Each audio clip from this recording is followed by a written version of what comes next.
Il faut dire que le paracétamol ne fait que calmer les signes. Ça va calmer par exemple la fièvre, la douleur, les maux de tête, mais ça ne traite pas le palu.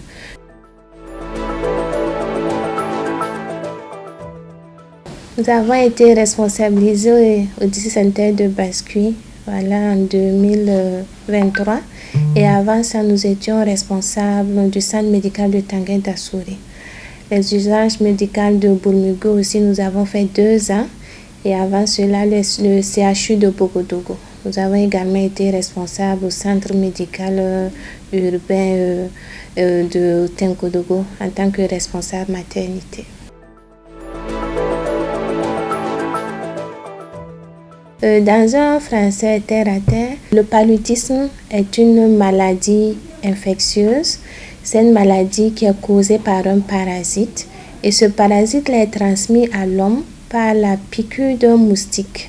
Le moustique est appelé anophèle femelle et qui pique généralement la nuit. Mais ce qu'il faut retenir, c'est que le paludisme n'est pas une simple maladie. C'est un véritable fléau qui continue de tuer dans nos communautés parce que c'est la première cause de consultation dans nos formations sanitaires, malheureusement la première cause d'hospitalisation et de décès. C'est vrai que les cas de palu sont en baisse. Il y a un effort qui est fait de plus de 48% des cas de palu, mais nous devons toujours rester dans la sensibilisation pour les mesures préventives.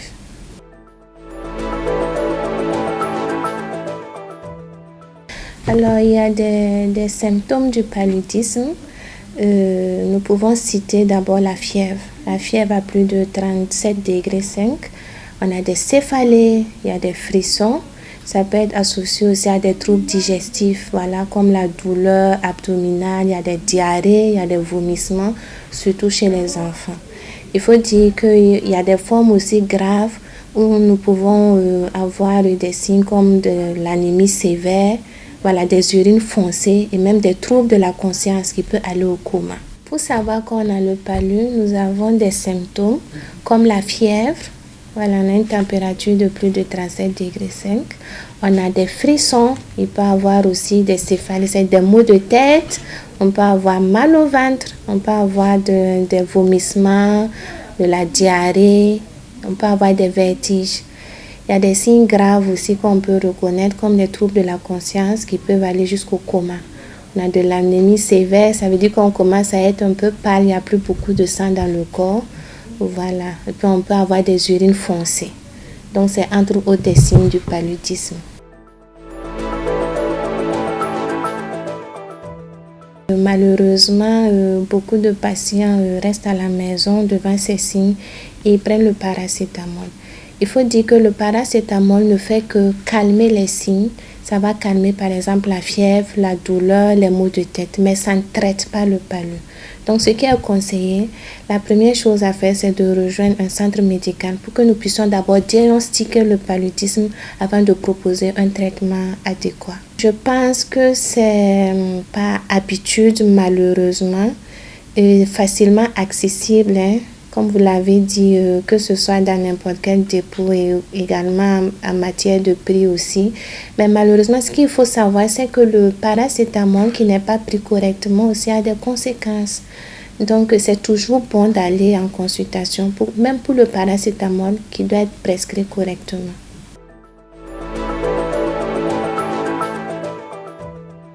Alors, un paludisme mal soigné, un paludisme maltraité peut malheureusement évoluer rapidement vers la forme grave et même vers un décès.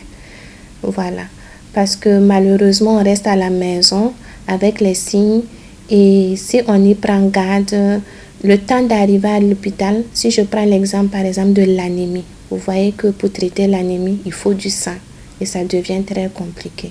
Donc, vous voyez, entre autres, le paludisme maltraité peut malheureusement conduire aux formes graves.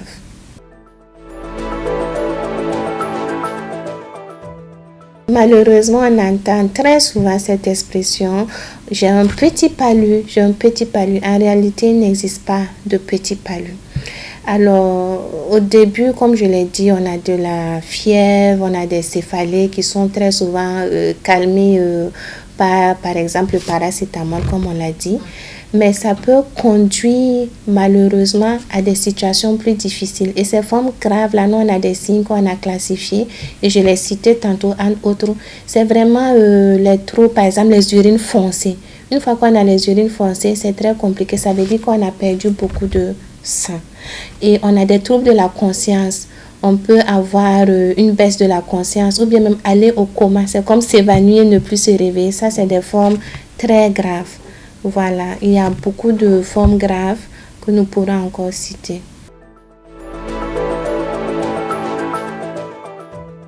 Alors, l'automédication est une pratique qui n'est pas du tout recommandée sous quelque forme que ce soit. Nous parlons même pas seulement pour les femmes enceintes. Voilà, toute personne, nous ne conseillons pas l'automédication. Alors, chez la femme enceinte, encore compliqué parce que le traitement pour le paludisme est indiqué en fonction des trimestres de grossesse. Alors que si elle n'est pas avertie, elle pourrait prendre un produit qui pourrait malheureusement créer du tort à son fœtus et même créer des avortements. Donc, nous ne conseillons vraiment pas l'automédication, encore moins chez la femme enceinte. Et chez la femme elle-même, c'est comme tout être humain. Et vous faites de l'automédication, vous n'êtes pas sûr d'abord de la posologie, du dosage qui peut entraîner des toxicités, qui peut entraîner des insuffisances rénales, des insuffisances hépatiques. Donc, vous voyez que même pour la femme enceinte elle-même, ça peut créer vraiment des situations compliquées.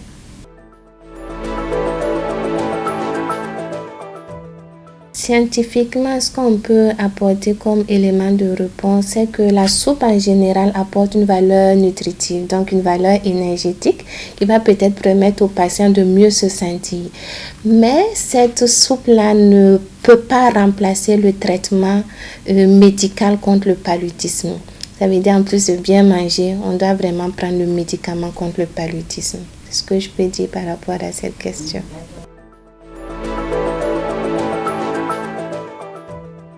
Bon, effectivement, nous avons notifié quelques cas d'allergie par rapport aux moustiquaires, surtout les moustiquaires imprégnés. Ce sont des moustiquaires où il y a des produits qui permettent vraiment de chasser, si je peux utiliser ce terme-là, les moustiques. Il faut dire qu'il y a des personnes qui sont hyper sensibles à ces produits-là. Mais généralement, ce sont de simples allergies, voilà, cutanées, souvent respiratoires, voilà, qu'on prend facilement en charge. Mais ce qu'on peut noter, c'est que dans ces genres de situations-là, il faut vraiment faire un lavage doux. Puisqu'on explique, il y en a qui ne respectent pas les règles, malheureusement. Il faut faire un lavage doux du moustiquaire là. Et puis aussi, il faut mettre ça à l'air libre pendant une certaine période avant l'utilisation. Voilà. Mais il faut quand même noter qu'effectivement, il y a des personnes qui sont hypersensibles. Qu'à cela ne tienne, nous devons notifier que vraiment la moustiquaire reste vraiment le premier moyen de lutte contre les moustiques et notamment le paludisme parce que c'est une barrière non seulement physique et chimique et nous le conseillons vivement.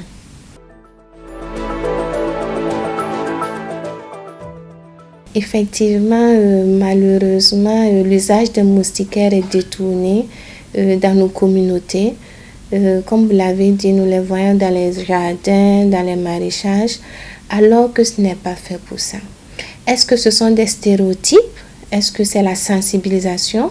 Mais ce qu'on peut dire, c'est qu'il y a déjà des valeurs culturelles que nous essayons tant bien que mal de comprendre et malgré cela d'amener les gens à accepter. Voilà, la moustiquaire. Vous savez, il y en a qui le prennent comme un linceul. Vous savez, quand on l'utilise généralement dans les situations de décès, on n'arrive pas à beaucoup convaincre la communauté. Mais qu'à cela ne tienne, des analyses que nous avons faites, parce qu'on a quand même essayé de poser des questions à gauche et à droite avec nos communautés, on s'est rendu compte qu'en réalité, c'est le facteur économique qui joue beaucoup plus. Parce qu'en réalité, ils se disent que autant protéger ma verdure, voilà mes fruits, mes légumes qui vont m'apporter beaucoup plus qu'un supposé palu que je n'ai pas encore vu. Mais nous insistons dans la sensibilisation et on se rend compte que de plus en plus les gens comprennent les bienfaits des moustiquaires et on en voit de moins en moins dans les jardins. On va continuer vraiment à communiquer avec la communauté.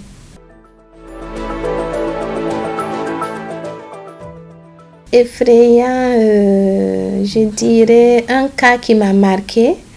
Je dirais que nous étions toujours étudiants en médecine, effectivement. Je pense que je ne peux pas oublier parce que c'est une femme qu'on a évacuée d'une autre province qui est arrivée chez nous totalement anémiée. Et vraiment, le temps de trouver du sang, malheureusement, elle a perdu le bébé dans le ventre.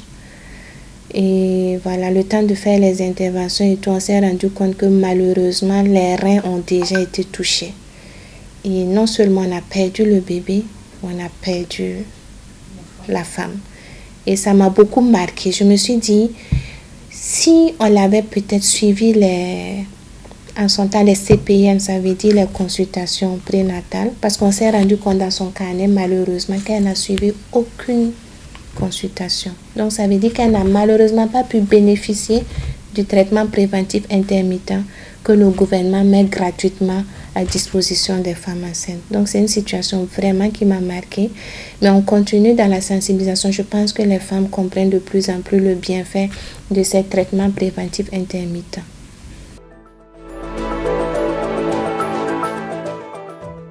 Dans ce district, il faut dire que nous sommes accompagnés par la hiérarchie.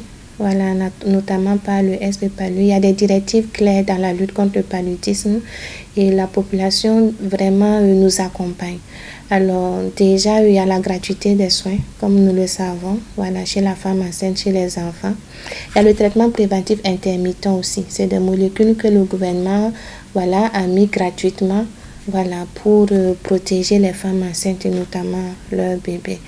Vous savez qu'il y a la vaccination aussi antipaludique voilà, qui a commencé depuis l'année dernière. Alors, au-delà de ces grandes lignes directives, il faut dire que spécifiquement, en période sèche, comme cette période-là, le district a fait une feuille de route. Ça veut dire que chaque semaine, nous arrivons à analyser les cas de paludisme et on essaie de retrouver le CSPS qui a le plus nombre de cas de paludisme. On va jusqu'à la famille pour comprendre ce qui se passe. Il faut dire aussi qu'on a multiplié nos journées de salubrité. En plus de ça, nous avons fait voilà, de grandes sensibilisations. Comme la dernière fois, nous avons eu l'occasion de toucher 300 femmes voilà, pour les amener à nous accompagner dans la lutte contre le paludisme. Il faut dire aussi qu'en saison pluvieuse, comme vous le savez, il y a la CPS, la chimioprévention, voilà, chez les enfants de moins de 5 ans, voilà, que le district met en œuvre avec l'appui de la hiérarchie. On n'oublie pas aussi la distribution gratuite voilà, des moustiquaires voilà, que nous avons pu effectuer aussi l'année dernière. C'était très bien et la population en tout cas était vraiment satisfaite.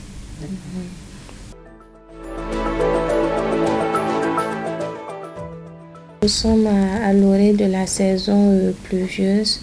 Ce que j'aimerais vraiment que la population retienne, c'est que s'il n'y a pas de moustiques, il n'y a pas de paludisme.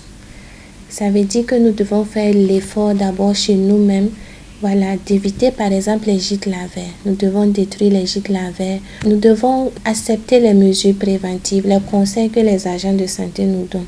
Nous demandons à la population vraiment d'adhérer, de nous accompagner vraiment dans la lutte contre le paludisme, voilà, d'adhérer aux mesures préventives. C'est le message qu'on pourrait donner. Il faut reconnaître que nous avons très souvent des difficultés voilà, dans la mise en œuvre de certaines campagnes de masse, notamment toujours la chimioprévention chez les enfants de 3 mois à 59 mois. On l'admet, il y a des familles qui sont toujours réticentes par rapport à la prise de ces médicaments. Alors, ce qu'on a dit, c'est que ces médicaments, pour ceux qui l'ont essayé et qui ont témoigné, sont vraiment efficaces. L'objectif ici, c'est de protéger les enfants de 3 mois à 59 mois du paludisme et surtout des formes graves. Parce que n'oublions pas, ce sont les enfants, malheureusement, qui font les formes les plus graves de paludisme. Et ce sont les enfants, malheureusement, qui sont plus affectés par les décès liés au paludisme. Donc, c'est pour ça que le gouvernement a fait beaucoup d'efforts pour obtenir ces produits-là, pour que la population l'ait gratuitement. Donc, grâce à votre antenne aujourd'hui, c'est de demander à la population d'accepter les agents de santé qui viennent dans leur famille pour les protéger et leur demander une forte adhésion et un engagement personnel pour adhérer à ces mesures préventives.